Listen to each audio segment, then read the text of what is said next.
This summer has been a tricky market for buyers and sellers both. But my buyers who are having the most success really have one expectations managed, but they really have a plan and a buy box, if you will. They're after seller credits.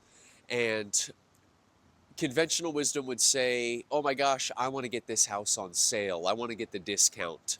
But there's actually an effective and efficient way to structure these offers so that you can leverage seller credits to lower your total cash to close, or lower your loan amount, or lower your interest rate. There's a plethora of ways to leverage these seller credits. But essentially, how it's going to work is when you, the buyer, go to write an offer on a property, there'll be an agreed upon purchase price. Both parties, the seller and the buyer, will have closing costs associated. The buyer has the right to negotiate and request the seller to either cede back some closing cost or some seller credits. This is the negotiation. This is not a guarantee. This is not how they go. Some ways to win that negotiation, they're going to be on a property specific basis. Is there wiggle room for the seller to concede credits? Do you have a strong enough offer to get them to entertain seller credits? Does the property have features or improvements that require some seller credits to fix up? We have a lot of filler questions that we like to partner up with our agents with to see if this is viable. But we do get an offer accepted with seller credits. How or why do we use them? My clients have been using them in a multitude of different ways. The first one I've seen and used well is to just lower their total cash to close to cover some of their closing costs, sometimes all of it. So instead of their total cash to close being about $30,000, we can get their total cash to close down to about $18,000 using $12,000 of seller credits. This is a way to lessen the asset burden at closing, but also help you preserve some of your cash. They used that money they saved, about 12 grand, to then do home improvement. They had more money to hire a moving company and make the move for them. How they use that $12,000 worth of savings varies, but it really opened them up and gave them confidence heading into this next housing transition.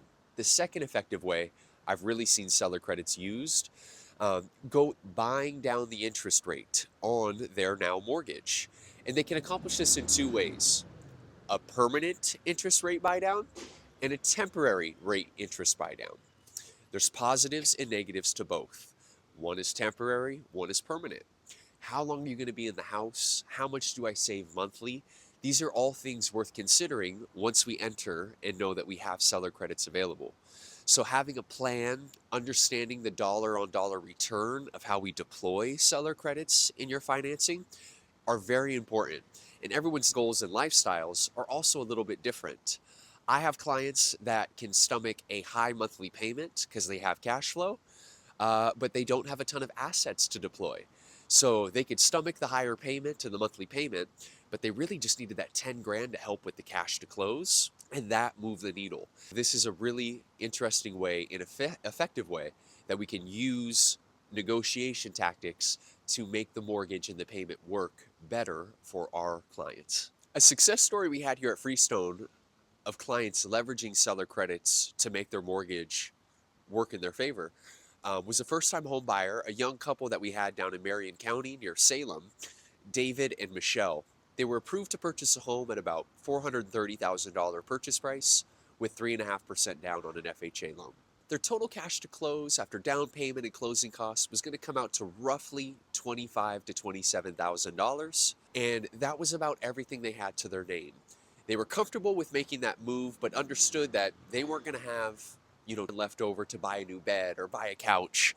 And so we were going through the strategy of, well, what if we find a house at about $420K, then we ask for $5,000 in seller credits. Lowering their total cash to close by $5,000 moved the needle drastically. Their agent bulldogged, negotiated, and laid out a plan that they would offer slightly above the purchase price in exchange for some seller credits to lessen the burden. My clients were elated once their offer was accepted. Now their cash to close was going to be about $20,000 as opposed to $25,000, and their monthly payment only went up $4 a month.